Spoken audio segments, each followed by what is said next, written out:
Alright, back to our character, our Unreal Engine here. If you're kind of having a hard time navigating, you could always go to the camera speed here and adjust it down. If it's going to be easier for you to navigate, you could do that. Then I'm going to set it to 0.33 is fine. Okay, so it's just easier to navigate like that. And you could also, once again, select and press F. And if you see that once you click off and everything gets dark, all you gotta do is click on your character again and it will slowly get the light back again. And what I'm gonna do is, I think I'm gonna go select my light and I wanna just bring it slightly closer so it's easier for me to manipulate the lighting. I'm just gonna bring it closer and then just make the light, let's see, I'm gonna bring down the intensity 0.05. So you could either make it farther away, the light, and then the intensity doesn't have to be that low, the value, or you could bring it closer and then really lower the value of the intensity. Okay, 0.05. And I'm gonna go ahead and let me see them in. I'm gonna go ahead and just bring this down slightly. That. Okay. All right, and we need to go ahead and just fix the hair, right? It kind of look like Dennis Rodman. So let's go to our hair section, basically where we have save our hair portrait right here. Let's double click on it, and there you go. And let's go to our material tab. And on the material slot here, we're going to be using the same material that we have used for the previous one. So you could click on the plus sign, and if you recall the name of the hair, you click over here and it's just called mi_hair. And just use that same one, and you should have automatically saved it, and you already manipulated the hair color. And just hit save and exit that out. And there you go. There is our original color for our hair. And I think that the eyebrows might be a little bit on the thick side. So I think I'm going to go back to my Blender file here. And I'm going to go zoom out. So I'm going to go to my hair here and then go to my particle. So you could always go back and adjust the hair if you need to. So maybe I could set this to, maybe it might be a little too thick. So the diameter scale is 0.01. I'm going to set it to 0.008. Okay, and let me go ahead and export this out, see if it made any difference. Export it out again, and then just replace the old one. So lots of tweaking, and I'm going to go ahead and go to my hair portrait, right click and re-import, and re-import. Alright, it made a little bit of difference. Yep, it made a little difference. Let's see if I zoom in. Yeah, it's thinner. Okay. Now I feel like this area is way too dark, right? You see how its shadows is way too dark? We need to add a fill light there. And before I do that, I think I'm going to go to my main light. I think everything's just too bright. It made him way too light, and that's not his natural color. So I'm going to go back to my intensity of the light of the main light. I'm going to set this to 0.01. Maybe 0.02. There you go. Okay, and we could go ahead and create another light so that the shadow here is not going to be so intense. So we could just go ahead and copy what we have here. You could hold the Alt key and copy that, put it here, and we could rename this. I'm going to go select this, press F2 to rename it, and we could call it reclight_fill. So what that does is basically fill the dark shadows with a little bit more illumination, so it's not completely pure black. And we need to set it a little bit maybe in this direction. And the fill light is always going to have a lower value, intensity value. So let's set that to 0.002. Yeah, we're gonna zoom in. So you could also go to the eyeball here. If I turn this off, the eyeball, this is without the fill light. This is with the fill light. So you could see that we could see more of the details if we add like a fill light there. And I'm going to go back to my main light, and I think that I'm going to set this to an even lower value, 0.01. Okay. And once again, if you see everything gets darker, just select your character. I usually just select it from the outliner like this. And it will slowly go right back and make it brighter again. Or maybe I just made the light way too... Alright, there you go. It's slowly coming back. And you know what? I'm going to set this to 0.02.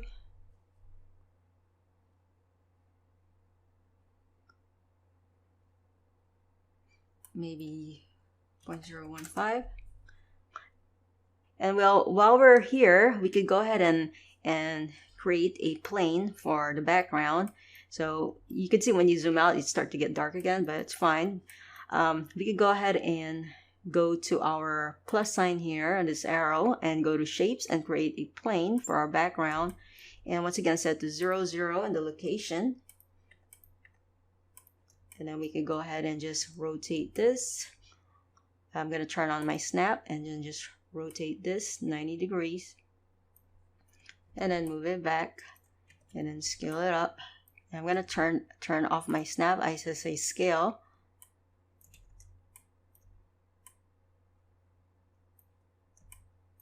And then just going to move it up.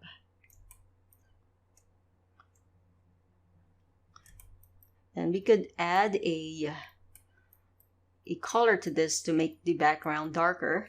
So we could create a material. I'm going to go to my content here. And I'm going to go to my characters. And I'm going to create a new folder called material. I'm going to have to reorganize all my materials later. But yeah, here's fine. And I'm just going to go ahead and right click and create a material. I'm going to call this one BG for background. And we could go to our basic shape here and double click on it to open it. And right now it's white. We could go ahead and change that to a darker color. I'm going to set it to maybe dark grayish bluish tone. Yeah, something like that, and press OK. And the specularity, I mean the roughness here, we could go ahead and I don't want it to be shiny like that. So I'm going to set this to 1. Yeah, 1 is fine. And I'm going to go ahead and save. And yeah, let it save like that. And I'm going to exit this out.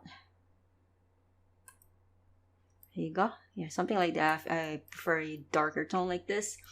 And while we're at this, we could go ahead and create another light, which is going to act as our rim light. So we could go ahead and select this right here. And we could go ahead and duplicate that. Hold the Alt key and duplicate. And then I'm going to go ahead and rotate this way. Move it this way. And select my character and just kind of zoom in. Alright, and I'm just going to, this is going to be behind him. Since it's a rim light, it's to separate the character from the background.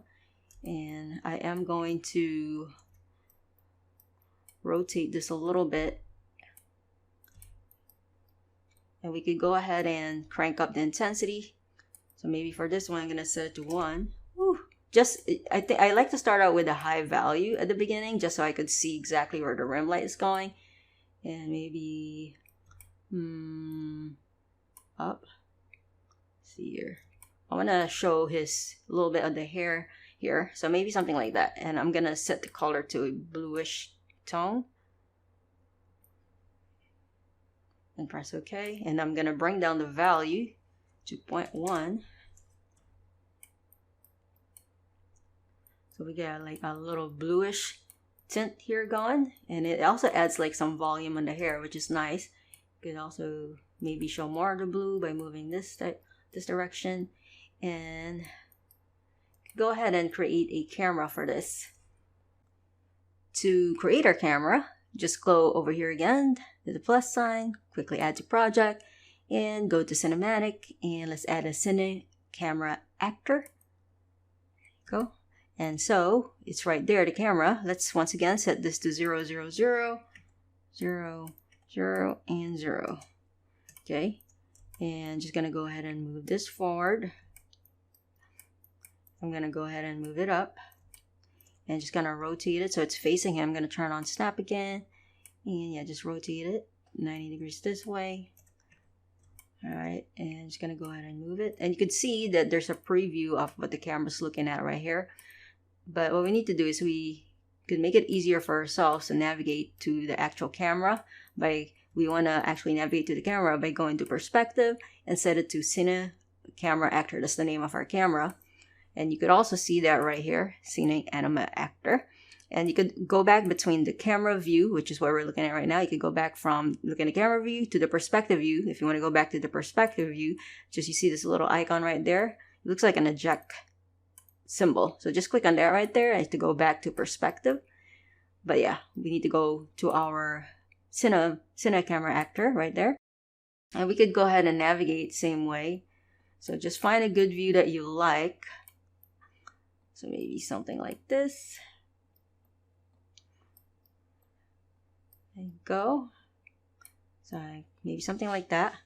And of course, it's very blurry. We got to adjust the settings for our camera. So you can go to your camera right here in the outliner. And you go scroll down. And what we need to do is we need to go to our focus settings right here. We're going to drop down arrow. And you see that where it says manual. And then under it, you're going to see the manual focus distance. Click on the drop down, the eyedropper right here. And you could sample your object that you want to focus on. So click here, and then we want to focus on our character. And just click on the character, and then boom, you see your character much, much clearer. And then we can go and turn on Draw Debug Focus. You see this right here, you check that on. And then you could basically adjust your focus. So if you could go to your manual focus distance, you could go ahead and hold Shift key and then click and drag. So let's say like around this area where it's black, that's the main focus. We're going to see that very clear. And also this area is going to be very clear. And the purple ones, it could be a little blurred out. So it depends on what you want to focus on and what you want to blur out a little bit. Just add a little depth to the portrait. So maybe something like this. Yeah, something like that. And then you want to get rid of the purple, just turn off the Draw Debug Focus. And then we could go to to actually see the effect. You scroll down to the crop settings where you see current aperture. Right now it's at 1.8. If you go ahead and set that to a lower value, maybe 1.8 right here, you could see a little bit. If I set it to 10, everything becomes clear. And if I set it to 8, set it to 1.8. Okay, maybe we could adjust the manual focus even more. So I'm going to turn on Draw Debug, and I'm going to go ahead and bring this down like that. And let me see how that looks like. Turn it off. There you go.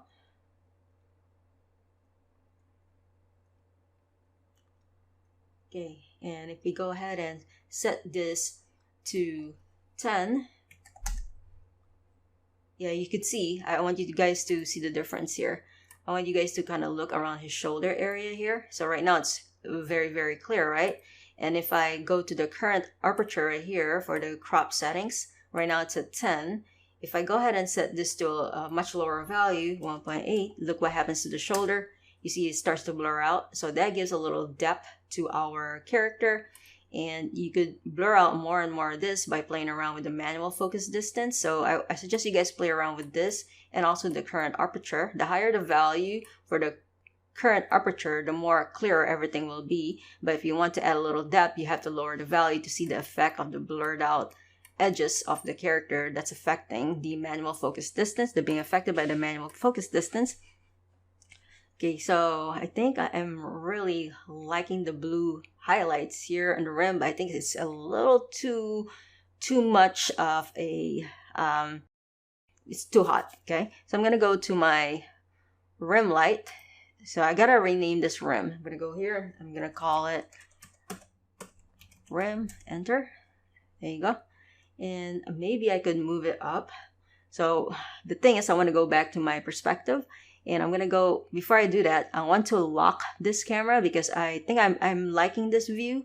I might zoom in later, and you see if I zoom in, you see how it's starting to change the effect of our focal length. So if that happens, all you got to do is go back to your Cinema Camera Actor, right? And just go back to your focus method and use the eyedropper again to sample your character to focus on, okay? So I'm gonna go ahead and lock this. To lock your camera so you're not accidentally moving it around, you just go ahead and right click on where it says Cinema Actor in your outliner and go to transform and set to lock actor movement. So now if you try to move this around on your view here, you're not gonna be able to, okay? So I'm gonna go back to my perspective right here. And I think it's way too bright, okay? And another thing you could do is, let's say you want to look at your perspective at the same time you want to look at your camera view, both at the same time. You could do that. Just go to Window, Viewport, and then you could create another viewport here, Viewport 2. So there's the Viewport 2 here, and then you could adjust that. You could go over here, and you could actually go over here and set this to your Cinema Actor. So now you're looking at both you're looking at your camera view here, and you're looking at the perspective view all at the same time. All right. I don't think I need that. I'm going to X that out, but that's just one thing to look at. All right, let me go check. And I think, yeah, this is way too bright. So I'm going to go ahead and select my, that was a rim light. And I'm going to go ahead and adjust my intensity. Maybe I'm going to set to 0.08. And maybe I can move this up.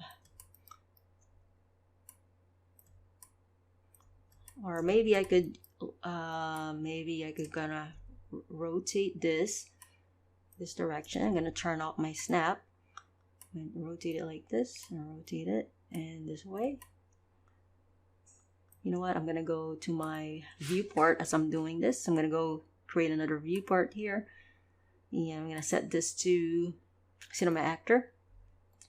Another thing about the camera, you could change the focal length for the camera to make it look more like your portrait, your reference. You can do that by going to the Cinema Actor here, and then if you scroll down, you're gonna see here, where's the focal length?